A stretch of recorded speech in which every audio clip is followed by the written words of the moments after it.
Сізға сәлем, сіздермен бірге даму мед. Бүгін біз кеуде топографиясына жалпы шолу жасайтын боламыз. Негізінен сіздер білесіздер, кез келген бөлімді айтатын кезде біз оны шекарасынан бастаймыз.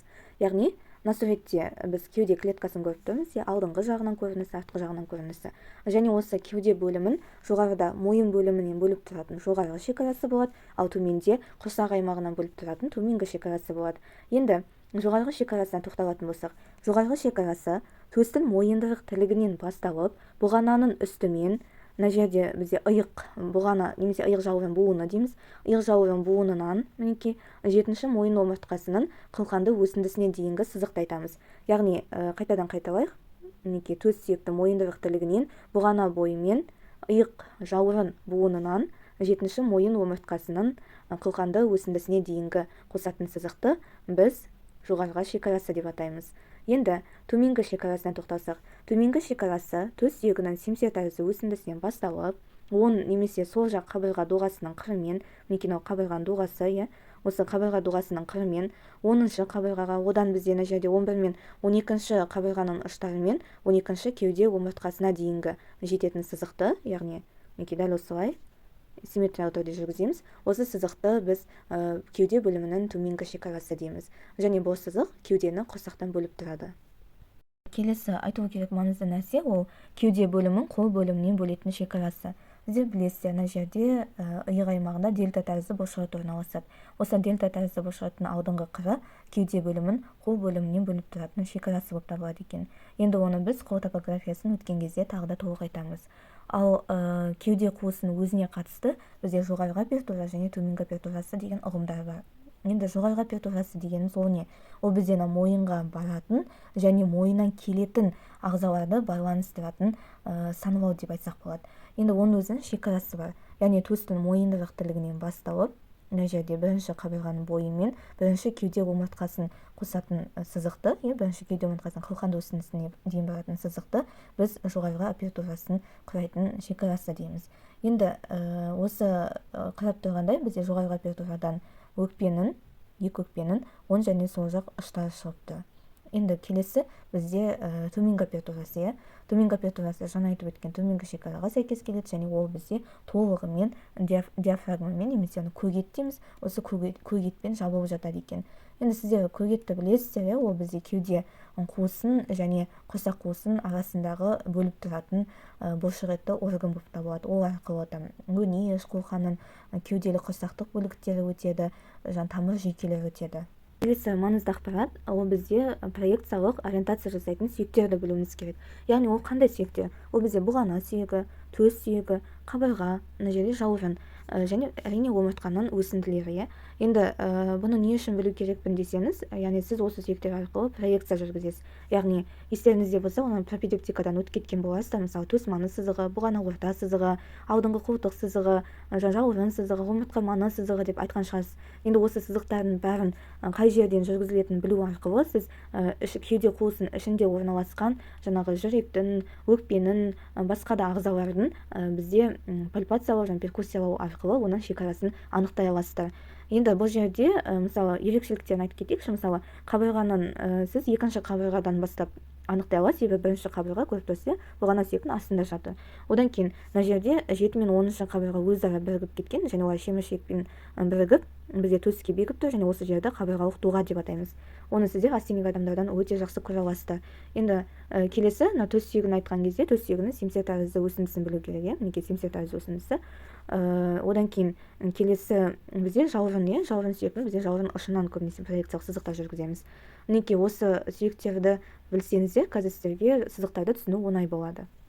Проекциялық сызықтарға тоқталатын болсақ, ең бірінші сызық алдыңғы ортаңғы сызық деп аталады. Ол бізде төс сүйегінің тура ортасымен жүреді. Мына жерде көрсетпепті, жалпы сіздер елестетсеңіздер болады. Мына жерде төс сүйегі болса, сол төс сүйегінің тура ортасынан бізде кіндік аймағына дейін, кіндік аймағынан симфизге дейін жүргізілетін сызықты алдыңғы ортаңғы сызық дейміз. Линия медиана антериор деп аталады.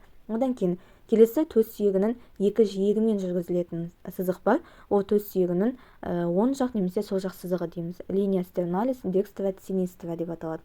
Төс сүйегінің екі шетінде жүргізіледі. Одан кейін келесі парастернальды сызық немесе оны төс маны сызығы дейміз.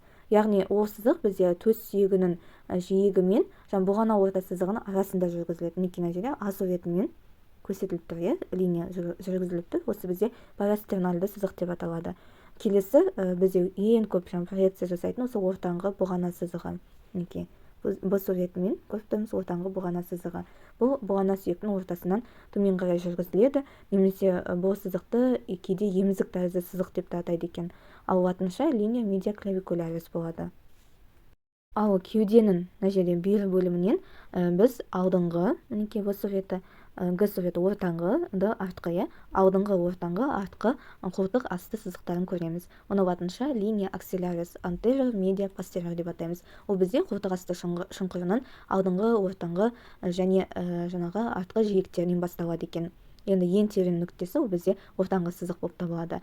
Ал кеуде қуысының артқы бетін көріп тұрмыз. Артқы бетінде ең бірінші тура омыртқаның бізде қылқанды өсінділерінің бойымен жүргізілетін сызық бар, оны бізде артқы ортаңғы сызық дейміз. Линия медиана постериор деп аталады. Одан кейін келесі омыртқа сызығы бар. Мінекей мына жерде көрсетіліп тұрған Ж әрпімен белгіленіп тұрған омыртқа сызығы деп аталады. Линия вертебралис оң жақтан декстра, сол жақтан синистра. Ол бізде омыртқаның көлденең өсіндісінен жүргізіледі. Жаңа артқы ортаңғы сызық қылқанды өсіндісінен жүргізілді, ал мына омыртқа сызығы көлденең өсіндісінен жүргізіледі. Одан кейін омыртқа маны сызығы деген бар, ол бізде жаңағы омыртқа мен жауырын сызығының арасында жүргізіледі. Вот мына жерде Ж суретінде омыртқа маны сызығы берілген екен, яғни омыртқа сызығы мен жауырын сызығының арасында жүргізіліп тұрған сызық. Ал мына жерде бізде ең соңғы жауырын сызығы, Е суретінің жауырын сызығы. Яғни бұл сызық бізде жауырын сүйегінің төменгі бұрышы арқылы жүргізіледі екен. Линия скапулярис декстра, оң жақтан, сол жақтан синистра деп атаймыз. Жалпы сіздер бұл линияны білесіздер деген үміттемін, пропедевтикадан да өттік, қазір де қайталадық. Енді осыны білсеңіздер, дальше өкпенің, жүректің проекциясын табуға оңай болады. Достар, енді келесі кеуденің аймақтарына тоқталатын болсақ, мінекей суретте көрсетіліп тұрғандай алдыңғы аймақтар бар және артқы аймақ бар. Алдыңғы аймақтарға бізде төс аймағы кіреді. Мінекей бірінші суретте тұрған төс аймағы, екінші суретте төс алды аймағы, мінекей төс сүйектің негізінде жатқан. Одан кейін үшінші суретте төс асты аймағы деп аталады. Ал енді артқы беттен қарайтын болсақ, артқы беттен ол бізде омыртқа аймағы деп аталады, ал 6 мен 4 жауырын аймағы, жауырын асты аймағы деп аталады. Енді осы әрбір аймақтың өзінің шекарасына тоқталатын болсақ. Жалпы осы аймақтарды айтпас бұрын, ең алдымен бұлшықеттерге тоқталып өтетін болсақ, себебі осы бұлшықеттерді түсініп алсаңыз, қазір шекарасын оңай жаттап аласыз. Мінекей мына суретте біз кеуде мен іш аймағының бұлшықеттерін көріп тұрмыз. Мінекей 13-ші суретте тұрған бізде үлкен кеуде бұлшықеті. Ал мына жерде бізде дельта тәрізді бұлшықет орналасқан. Яғни жатсы кеуде бөлімінде, жатсы қол бөлімінде жатыр. Ал осы үлкен кеуде бұлшықетін алып тастайтын болсақ, оның артынан біз кіші кеуде бұлшықетін көре алады екенбіз.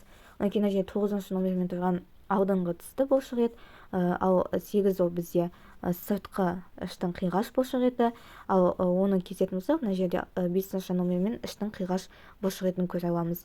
Мінекей бұл бұлшықеттердің жалпы бір қарап шықсаңыздар болады.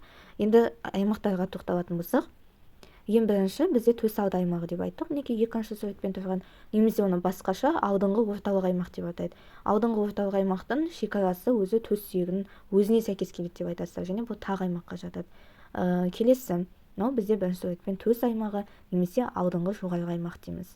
Бұл аймақтың өзі жоғарыдан бұғанамен, төменде үлкен кеуде бұлшықетінің бізде төменгі қырымен, медиалды болса төс аймағымен, латеральды сулькус дельтаида пекторалиспен шектелісіп жатады. Яғни бұл жүлге дельта тәрізді бұлшықетпен үлкен кеуде бұлшықетінің арасындағы жүлге, сулькус дельтаида пекторалис. Келесі бізде алдыңғы төменгі аймақ, немесе оны жаңа төс асты аймағы деп айттық.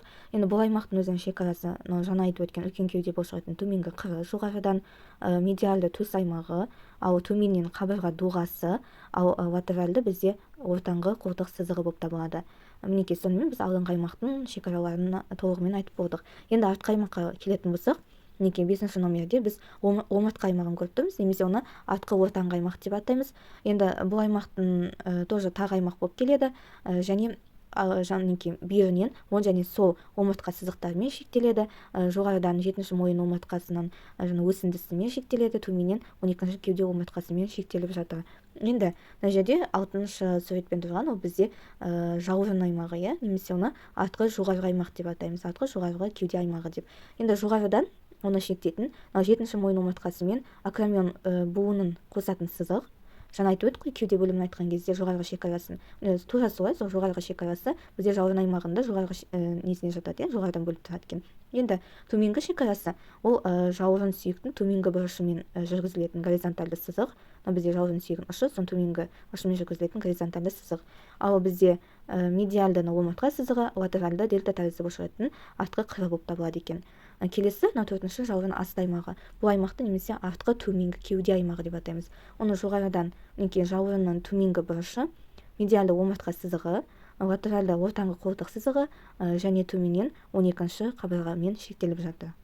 Достар, біз кеуде аймақтарының шекарасын толығымен айтып өттік. Енді келесі қабаттарына тоқталатын болсақ, кез келген аймақты айтатын кезде сіз әрине бірінші тері қабатынан, одан кейін тері асты желмай қабаты, үшінші біз бетке фациядан, егер де фацияның арасында кеңістіктер болса, оны айтамыз, сосын бұлшықеттерге тоқталамыз, одан кейін сүйектен кейін кететін бізде әрі қарай қуыстықтар бар, егер органдар болса, оны да айтасыздар. Енді жалпы ең бірінші тері қабатынан тоқталатын болсақ, кеуде аймағының терісі алдыңғы және бері бөлімде жұқа болып келеді, ал артқы бөлімде қалыңдау болып келеді. Алдыңғы бөлімде теріде ер адамдарда төс аймағында түктердің болуы мүмкін, және көптеген май және тері бездері кездеседі екен. Ал артқы аймақтың терісінің ерекшелігі, бұл жерде жауырын аймағында теріс қалың және складкаға алынбайды, аз қозғалмалы болып келеді. Ал тері асты желмай қабатынан тоқталатын болсақ, немесе подкожная клетчатка дейміз. Енді бұл тері асты желмай қабаты көптеген бетке қан тамырымен жүйкелер өтеді. Оның ішінде алдыңғы аймақты қанмен қамтамасыз ететін ол бізде артерия интеркосталис антериус, яғни алдыңғы қабырғалық артерия болып табылады. Осыны жаттап алыңыздар. Алдыңғы кеуденің аймағын бізде жаңағы ішкі кеуде артериясынан келетін, соның тармағы болып табылатын алдыңғы қабырғалық артерия, яғни артерия интеркосталис антериор, аты айтып тұрғандай. Ал артқы аймақты дәл сол сияқты артерия интеркосталис постериор, яғни артқы қабырғалық артерия қанмен қамтамасыз етеді. Енді артқысы бізде қолқадан келеді, ал алдыңғысынан тармақтары бізде ішкі кеуде артериясынан келеді екен. Ал бүйірінен басқа да жаңағы аксилляры және кеуде артериясы бізде қанмен қамтамасыз етуге қатысады.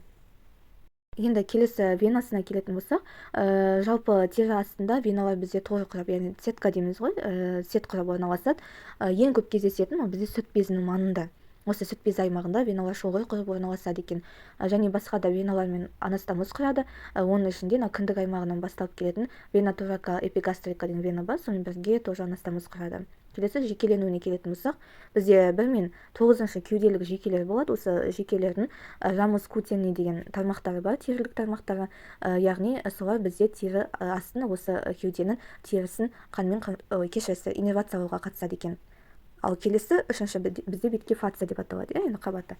Фацияны сіздер білесіздер, ол бізде бұлшықеттерге жаңағыдай қынап түзуге қатысады. Осы фациялардың арқасында әртүрлі клетчаткалар пайда болады. Ең бірінші жаңағы төс аймағындағы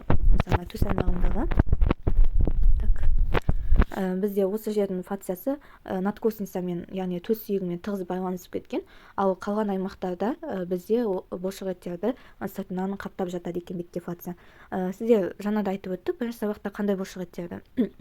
Мускулус пекторалис майор, мускулус пекторалис минорды, яғни алдыңғы жаңағы кеуденің үлкен және кіші бұлшықеттерін, одан кейін мускулус серратус антериор деген алдыңғы тісті бұлшықетті, мускулус латисимус дорси дейміз, яғни артқы жақта, ол мына жерде көрсетілмеген сияқты, яғни жалпақ арқаның бұлшықетін, және мына жерде абдоминалис экстернус деген бізде алдыңғы қиғаш бұлшықет бар. Мінекей осы бұлшықеттерді тағы айтады, мускулус пекторалис майор, минор, мына жерде алдыңғы тісті бұлшықет және іштің қиғаш бұлшықеті және артында іштің жалпақ бұлшықеті бар. Осы бұлшықеттерді сыртынан қаптап тұрады екен. Сонымен енді бетке фация біріншіден ол бұлшықеттерге қынап түзеді дедік, ал екіншіден ол жаңағы мінекей жоғарғы жақтан көріп тұрмыз ғой, бізде бұғанадан жоғары мойын платизма бұлшықеті етті, соған да бізде фация құрап жалғасы кетеді. Ал әйел адамдарда ол сүт безін жаңағы екі фациялық қабат, екі жапырақшасы арқылы сүт безін бізде іліп тұруға қатысады екен. Яғни екі жапырақша бірігіп фиброзды шоғыр түзеді, ол бізде сүт безін ұстап тұруға қатысады деп айтамыз. Мінекей достар, біз енді осы фациялардың арасында кеңістіктер кездесуі мүмкін.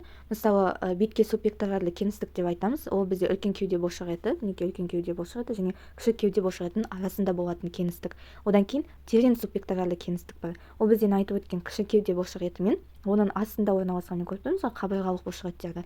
Осы қабырғалық бұлшықеттердің тоже меншікті фасцияға қаптап жатады сыртынан, солардың арасындағы кеңістікті айтады екенбіз. Енді бұл субпекторальды кеңістіктерді не үшін білуіміз керек? Себебі осы екі кеңістікте бізде қолда келетін қолтық асты қуысында клетчаткалар бар, осы клетчаткалармен жалғасып кетеді. Яғни ірімдік процестер болатын болса, ол бізде қол аймағына қарай тоже таралып кетуі мүмкін. Осымен достар, біз кеуде аймағынан жалпы шолу жасап шықтық. Бүгінгі лекциядан сіздер ең түсіну керек нәрсе ол шекарасы, проекциялық сызықтар және кеуде аймағының өзі қандай бөліктерге бөлінетіндігі. Енді осы базалық білімді алған соң сізге дальнейшем кеуде қуысындағы мүшелерді түсіну өте оңай болады. Ал осы лекцияны алатын болсаңыз, төменде телеграм каналға ссылка қалдырып кетемін. Сол жерге жазсаңыз да болады. Сіздерге сәттілік тілеймін. Аман сау болыңыздар.